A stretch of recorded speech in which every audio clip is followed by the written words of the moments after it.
In the final years of the Third Age, Middle-earth stands on the brink of destruction.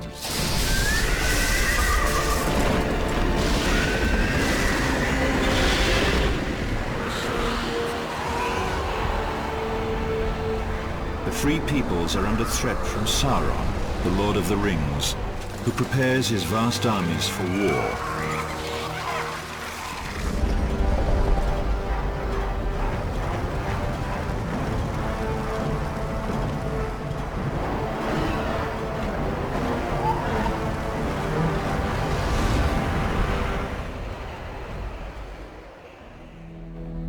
At this late hour, the leaders of elves, dwarves and men come together at the Council of Elrond to decide their next move.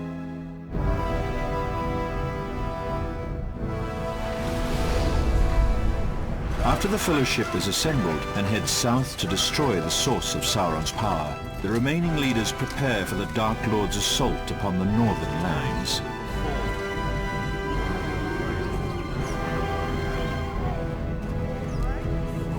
The elven and dwarven races have always had little trust for each other, but now they must unite and fight a common enemy.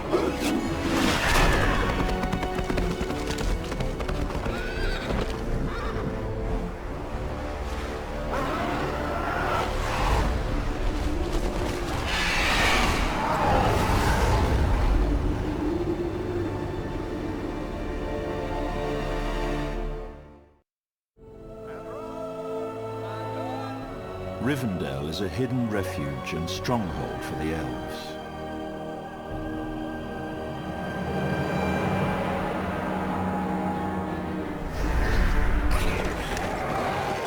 Until now, this ancient city has been spared from the winds of war.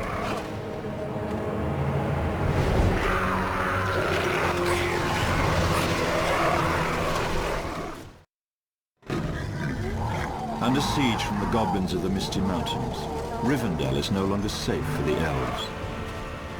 As time is now running out, Elrond forms a plan to unite the elves and dwarves of the north against Sauron's advancing armies. His most powerful warrior, Glorfindel, will join forces with the dwarf leader Glóin to make war on the goblins and forge this alliance.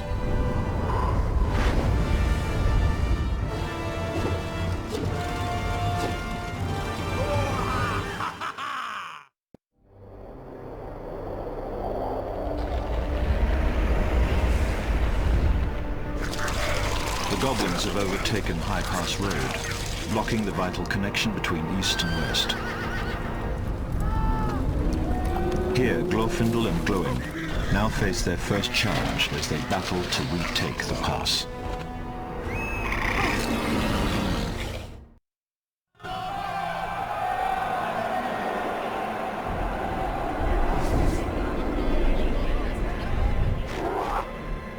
With the goblin army chased from High Pass, elves can now travel to the lands beyond the Misty Mountains. The war against the goblins continues. Evil wells forth from an ancient fortress deep in the mountains, a foul place that has recently reawakened. The goblins have a new leader who carries out Sauron's tyrannical will.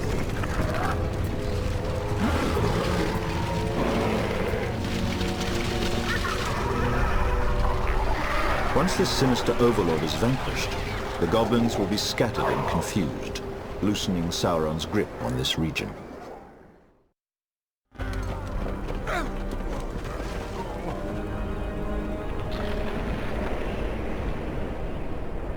In the battle's aftermath, a lone dwarven prisoner is freed and desperately begs for Glorfindel and Glóin's help. His dwarven clan in the Blue Mountains is under attack from a terrible dragon.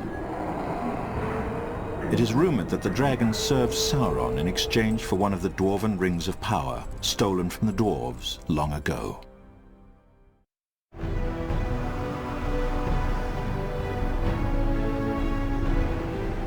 After a long journey, the heroes arrive at the Blue Mountains.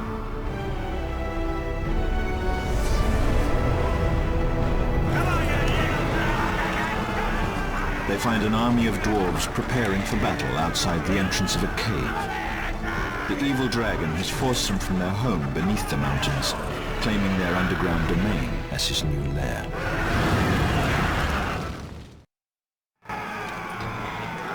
Sauron's dragon has been defeated and the dwarven ring reclaimed. However, Glorfindel and Glóin are in disbelief when their new allies refuse to join in the war against Sauron, choosing instead to return to mining the riches of their mountains. Disappointed, the heroes set out for the elven port city of the Grey Havens, hoping for a better reception from the elves.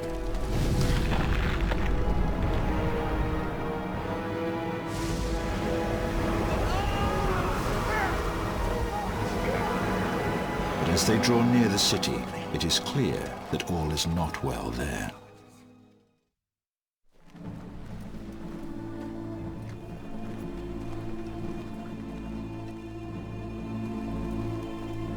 After thousands of years, elves in Middle-earth have finally begun their exodus homeward across the sea.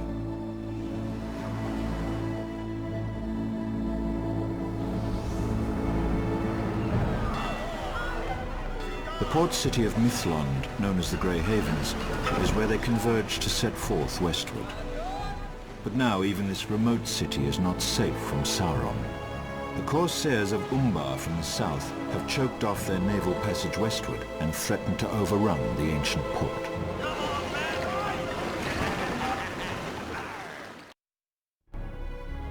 The dwarves of the Blue Mountains will fight alongside the free peoples of Middle-earth after all.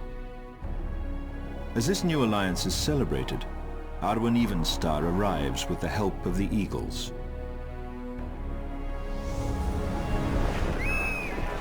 She brings the heroes troubled tidings from distant lands. Sauron's massive armies from Dol Guldur have moved north into Mirkwood, the domain of the elven king Thranduil. The new allies must now rise up and prepare for the long journey eastward to aid their distant friends. Arwen urges the heroes to allow the Eagles to take them directly to Thranduil's side for further counsel.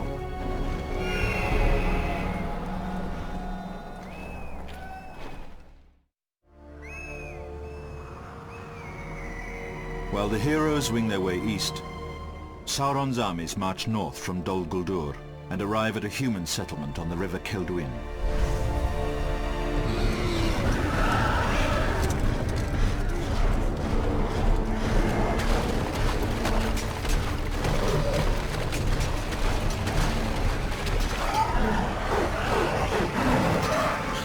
Dwarves from nearby Erebor, led by King Dain, come to the aid of their human allies to the south. Before the battle ensues, Dain sends a messenger to King Thranduil of the Wood Elves, asking for their help.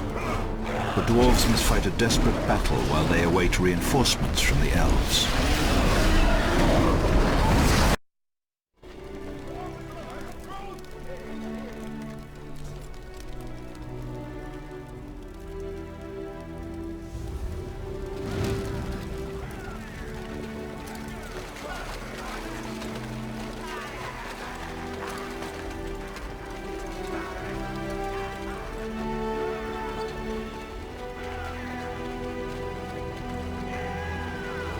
The first wave of attackers is repelled, but thousands more are approaching. The dwarven messenger returns from Mirkwood with bleak news. There will be no help from the elves, as their lands are also in danger.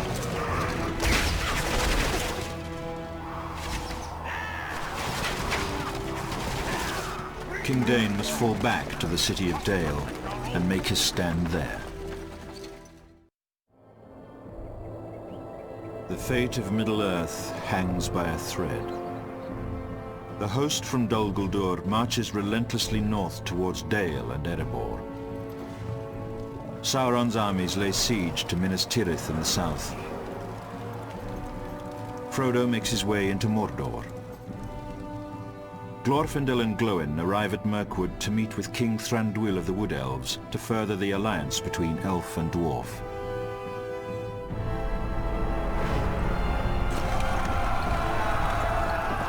Unaware of the council taking place in Mirkwood, King Dain of the Dwarves grimly prepares for what may well be his final battle. Dwarves, defend Erebor or die!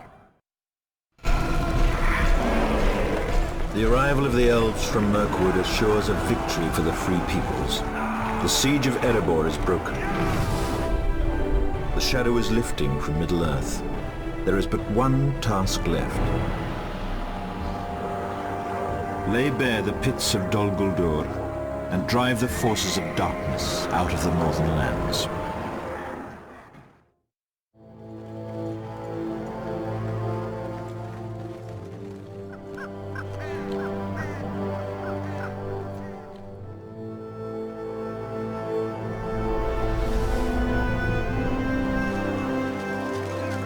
Slay the enemy to the last!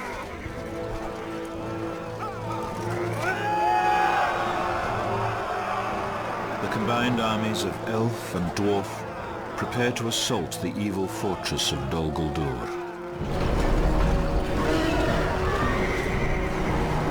The final battle of the war in the north is about to begin.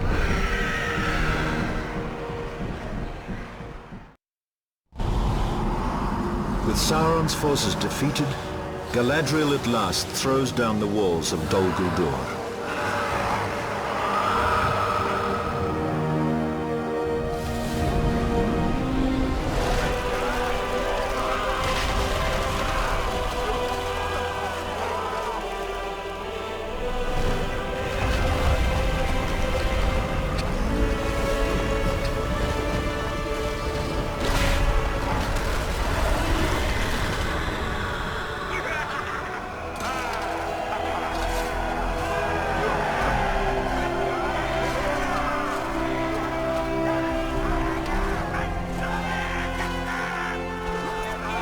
Peace has returned to Middle-earth.